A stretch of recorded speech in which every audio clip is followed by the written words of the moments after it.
Cover story ತಂಡ ಮಾಡಿದ ರಹಸ್ಯ ಕಾರ್ಯಾಚರಣೆ ಬರೀ ಜನರ ಮಾತ್ರ ಅಲ್ಲ, ಸರ್ಕಾರದ ಕಣ್ಣು ತೆರೆಸಿದೆ. ಅಷ್ಟೂ ಅಲ್ಲ, ಅದು ಸರ್ಕಾರದ ಅನೇಕ ಪಾಲಿಸಿಗಳನ್ನು ಬದಲಾಯಿಸಿದೆ, ಹೊಸ ಪಾಲಿಸಿಯನ್ನ ಜಾರಿಗೆ ತರುವಲ್ಲಿ ಸಹಾಯ ಮಾಡಿದೆ. ಅಂಥ ಟಾಪ್ 3 ಸ್ಟೋರಿಗಳ ಲಿಸ್ಟ್ ಇಲ್ಲಿದೆ ನೋಡಿ. Impact number 3. ಹೊಟ್ಟೆ ನೋವಿಗೆ ಗರ್ಭಕೋಶ ಕುಯ್ತಾರೆ, ಮುಟ್ಟಿನ ನೋವಿಗೆ ಕ್ಯಾನ್ಸರ್ ಅಂತಾರೆ, ಕೋಟಿಯಲ್ಲಿ ಬೆತ್ತಲೆ ಓಡಾಡಿಸ್ತಾರೆ. ಇಂಥ ಒಂದು ವಿಕೃತ ಕೃತ್ಯವನ್ನ ದಾವಣಗೆರೆಯ ಬೀರೂರಿನ ಸರ್ಕಾರಿ ಆಸ್ಪತ್ರೆ ವೈದ್ಯರು ನಡೆಸುತ್ತಿದ್ರು. ಹಣಕ್ಕಾಗಿ ಹೆಂಗಸರ ಗರ್ಭಕೋಶಕ್ಕೆ ಕತ್ತರಿ ಹಾಕ್ತಿದ್ರು. ಈ ಭಾರೀ ಹಗರಣವನ್ನ ಕವರ್ ಸ್ಟೋರಿ ತಂಡ ರಹಸ್ಯ ಕಾರ್ಯಾಚರಣೆ ಮೂಲಕ ಬಯಲಿಗೆಳೆದಿತ್ತು.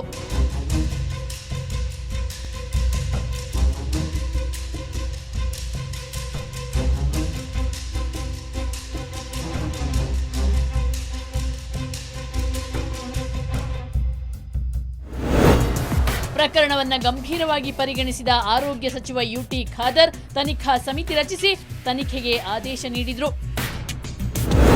ಸಾರ್ವಜನಿಕ ಆಸ್ಪತ್ರೆಯಲ್ಲಿ ಇವತ್ತು ಅಲ್ಲಿಯ ಕೆಲವೊಂದು ವೈದ್ಯರುಗಳಿಂದ ಆಗುವಂಥ ಸಾಮಾಜಿಕ ಮತ್ತು ಜನಸಾಮಾನ್ಯ ತೊಂದರೆ ಬಗ್ಗೆ ಹಾಗೂ ಇನ್ನಿತರ ಅನಗತ್ಯ ಶಸ್ತ್ರಚಿಕಿತ್ಸೆ ಬಗ್ಗೆ ಸ್ವರ್ಣ ಟಿವಿಯಲ್ಲಿ ಇವತ್ತು ಸ್ಟಿಂಗ್ ಆಪರೇಷನ್ ಮಾಡಿಕೊಂಡು ನಮ್ಮ ಗಮನಕ್ಕೆ ತಂದಿದ್ದರು.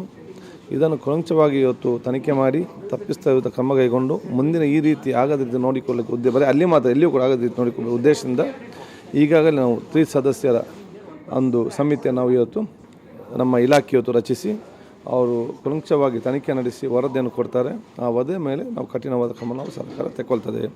ಇದರಲ್ಲಿ ಬಹುಶಃ ನಮ್ಮ ಸರ್ಕಾರಿ 3 ಮೆಂಬರ್ ಕಮಿಟಿಯಲ್ಲಿ ನಮ್ಮ ಸರ್ಕಾರಿ ಅಧಿಕಾರಿ ಒಬ್ಬರು ಮಾತಾಡ್ತಾರೆ, ಬೇರೊಬ್ಬರು NGO ಒಬ್ಬರು ನಮ್ಮ ಮಹಿಳಾ ಆಯೋಗದ ಸದಸ್ಯರು ಮತ್ತು ಅಡ್ವೊಕೇಟ್ ಅವರು, ಮತ್ತೆ ಒಬ್ಬರು IMA ಉಪಾಧ್ಯಕ್ಷರು ಈ ಕಮಿಟಿಯಲ್ಲಿದ್ದರು. ಡಾಕ್ಟರ್ ಸುಧಾ ನೇತೃತ್ವದ ಈ ತಂಡ ಪ್ರಕರಣದ ತನಿಖೆ ನಡೆಸುತ್ತಿದೆ.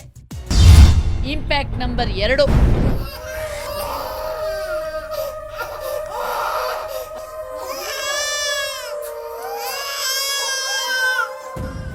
ಈ ಸಮಾಜದಲ್ಲಿ ಹಣಕ್ಕಾಗಿ ಏನನ್ನೂ ಮಾಡಲು ಹೇಸದಂತ ಜನರಿದ್ದಾರೆ. ಇದಕ್ಕೆ ಬೇಬಿ ಕೇರ್ಗಳಲ್ಲಿ ಮಕ್ಕಳು ಮಲಗಲು ಅಮಲು ಪದಾರ್ಥ ಕೊಡೋ ದುರುಳರೇ ಸಾಕ್ಷಿ. ನಗರದಲ್ಲಿ ಅಣಬೆಯಂತೆ ತಲೆ ಎತ್ತಿರುವ ಡೇ ಕೇರ್ಗಳು ಯಾವ ನಿಯಂತ್ರಣವೂ ಇಲ್ಲದೆ ಮಕ್ಕಳ ಬಾಳಲ್ಲಿ ಚೆಲ್ಲಾಟ ಆಡುತ್ತಿದ್ದವು.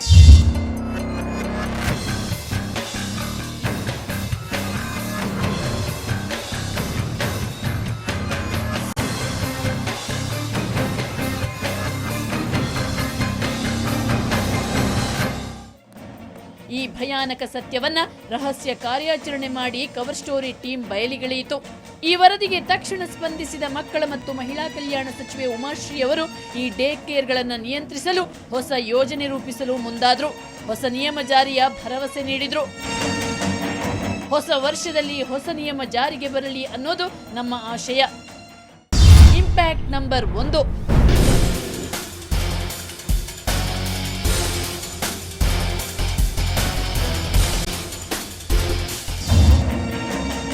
ವರ್ಷಾಂತ್ಯದಲ್ಲಿ ಕವರ್ ಸ್ಟೋರಿ ತಂಡ ಭರ್ಜರಿ ಬೇಟೆಯಾಡ್ತು.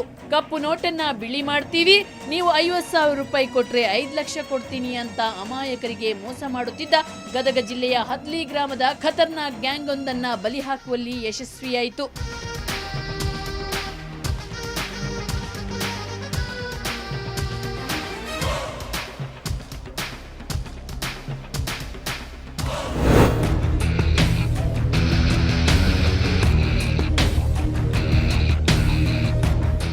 ನಮ್ಮ ಬೇಟೆಗೆ ನರಗುಂದ ಪೊಲೀಸರು ಸಾಥ್ ನೀಡಿ 4 ಆರೋಪಿಗಳನ್ನ ಬಂಧಿಸಿದ್ರು. ಆರೋಪಿಗಳ ಮನೆಯ ಶೋಧ ನಡೆಸಿ ಕಪ್ಪು ನೋಟುಗಳು ಹಾಗೂ ಜನರಿಂದ ಪಡೆದ ಹಣದ ಕಂತುಗಳು ಸಿಕ್ಕವು.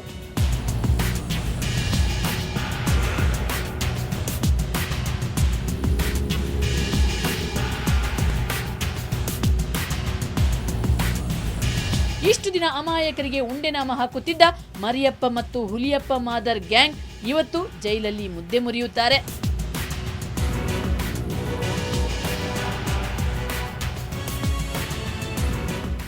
ನಿಮ್ಮ ಪ್ರೋತ್ಸಾಹ, ನಿಮ್ಮ ಬೆಂಬಲ ಇದೇ ರೀತಿ ನಮಗೆ ಮುಂದುವರಿಲಿ. ಹೊಸ ವರ್ಷದಲ್ಲಿ ಹೊಸ ಹುರುಪಿನಲ್ಲಿ ಹೊಸ ಖದೀಮರ ಹೊಸ ಖತರ್ನಾಕ್ ಗ್ಯಾಂಗ್ನ ಬೆನ್ನತ್ತಲು ನೀವು ನಮಗೆ ಶಕ್ತಿ ಕೊಡಿ. ಇದು ಈ ಹೊತ್ತಿನ ವಿಶೇಷ. ನೇರ, ದಿಟ್ಟ, ನಿರಂತರ ಸುದ್ದಿಗಾಗಿ ನೋಡ್ತಾ ಇರಿ ಸುವರ್ಣ ನ್ಯೂಸ್ 24/7.